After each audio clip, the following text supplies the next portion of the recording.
மணி 4:45 ஆகுது. இந்த டாப்பு முடிச்சாச்சு. மணி 4:50 ஆகுது. ஒரு 10 நிமிஷம் பிரேக் எடுத்துக்கலாம்.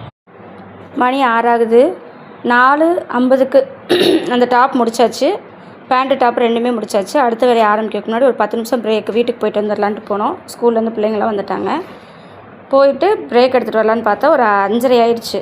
பிரேக் முடிச்சுட்டு வீட்டுக்கு வந்ததுக்கப்புறம், கடைக்கு வந்ததுக்கப்புறம் வீட்டு சாவியை காணான்னு தேடி இவ்வளோ நேரம் ஆயிடுச்சு. இடையில ஒரு கஸ்டமர் வந்துட்டாங்க. வெள்ளிக்கிழமை நாளைக்கு கழித்து ஈவினிங் வேணும்னு கேட்டிருக்காங்க. இதையும் கஸ்டமரையும் பார்த்தாச்சு. இப்போது மறுபடியும் 6 மணிக்கு அப்புறம் 8 மணிக்குள்ளே எவ்வளோ வேலையாகுதுன்னு பார்ப்போமா? இந்த தடவை நான் சொன்னதை செய்யலை. என்ன சொன்னேன்? இந்த டாப்பு பேண்ட் ரெண்டையும் தைச்சிட்டு அதுக்கப்புறம் அடுத்து 1 மணி நேரத்தில் அடுத்த வேலையை ஆரம்பிக்கிறேன்னு சொன்னேன். இந்த தடவை தோற்றுட்டேன்.